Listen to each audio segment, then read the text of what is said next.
I want you to picture this. A dinner table. The clink of silverware against plates. Warm light bouncing off glasses of wine. Family voices overlapping in that familiar, chaotic way. And then, a single moment, so small it could be missed, that should have been unforgettable. But instead, it was stolen. I'm 36 years old, single.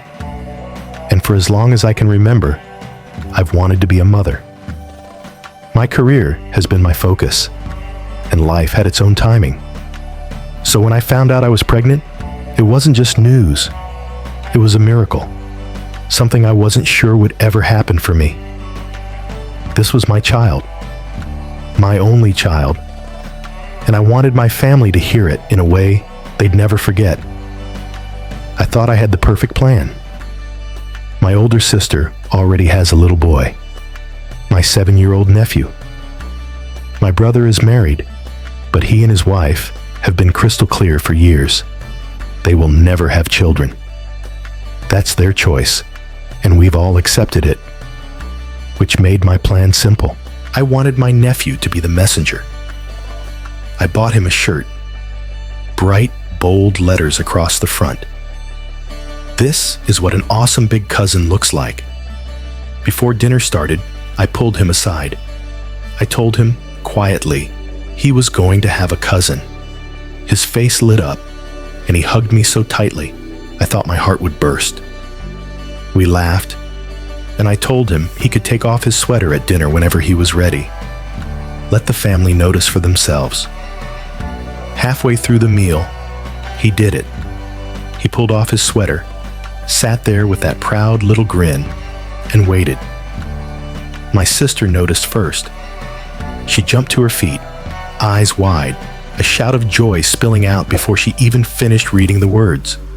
And just like that, the room erupted, but not in the way I had imagined. In an instant, everyone turned toward my sister-in-law. Everyone assumed it was her. Of course they did. She's married. She's the one who, in their minds, would be starting a family. I had even prepared myself for that moment, knowing it might happen. I thought she'd laugh, shake her head, and point toward me. She didn't. She leaned back in her chair. She smiled. She placed both hands over her perfectly flat stomach and began rubbing it. And she laughed. I sat there, frozen, my smile trembling at the edges. I could feel my face fall, and apparently, so could my mother. She turned to me sharply and said, "Stop being rude. Congratulate them." I tried. I opened my mouth and said, "I'm the one who gave him that shirt."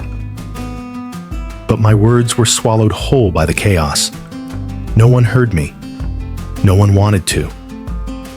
They were too busy fawning over her, showering her in congratulations, their voices overlapping in a storm of excitement. Even my brother sat there in shock, staring at his wife. "Are you serious?" he asked her, his voice tight. She just kept smiling. I felt the heat rising in my chest.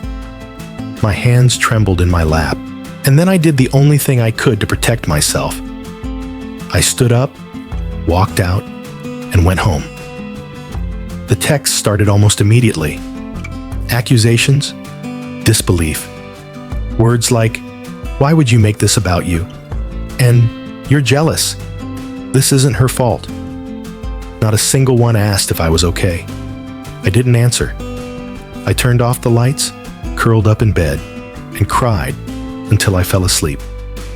The next morning, my phone buzzed again.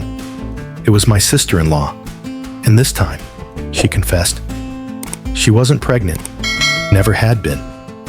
She had simply wanted to experience the moment, the way she would have announced it if she ever decided to have a child. Which she never will, she reminded me. She said she just wanted to know what it felt like. And then, as if that explained everything, she told me I could have my chance at the redo dinner my family was now offering. By then, everyone knew the truth. They called to apologize, claiming they had just gotten caught up in the moment, but there was always a but attached. But you should have been clearer. But you shouldn't have left. But we can make it right if you let us. Their idea of making it right, a second dinner where they would all act surprised. They actually said that to me, as if a staged reaction could replace what was taken. I told them no. I will not sit through a fake performance so they can soothe their own guilt. The moment is gone. I will forgive them eventually because I have to for my own peace, but I will not pretend this didn't happen. And that's when the next wave hit. Now I'm selfish. Now I'm holding a grudge. Now I'm the one ruining everything. The truth is, there's no fixing this. I had one chance to tell my family about the life growing inside me in the way I wanted. One chance to see their faces light up, to feel their joy wash over me in real time. That moment is gone forever. And it wasn't lost to accident. It was taken knowingly. So, am I the asshole? I think about this story, and here's what hits me hardest. A moment like this, a pregnancy announcement, a marriage proposal, any deeply personal reveal, it's not just about the words. It's about the unrepeatable magic of the first time. You can't recreate that. You can't script it. And you sure as hell can't fake it without stripping it of the very thing that made it matter in the first place. What happened here wasn't just a misunderstanding. It was the deliberate choice of one person to step into a spotlight that didn't belong to them. And when the rest of the family realized their mistake, instead of sitting in the discomfort and owning the harm they'd caused, they tried to rewrite the scene, to edit the memory so they wouldn't have to face their own guilt. It's tempting to accept a redo, to try to salvage something from the wreckage. But here's the truth. Sometimes the most powerful thing you can do is refuse. Refuse to participate in the illusion. Refuse to let someone else's comfort take priority over your own dignity. Moments matter. And when they're gone, they're gone. The best anyone can do is learn from the hurt they caused so they never do it again. So if you've ever had a moment stolen, I want to hear from you.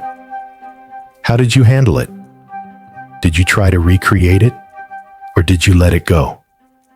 And if you were in her shoes, would you have stayed at that table and fought to be heard, or would you have walked away? Because sometimes the question isn't just, am I the asshole? It's, what do I owe myself when no one else is protecting the moment I've been dreaming of?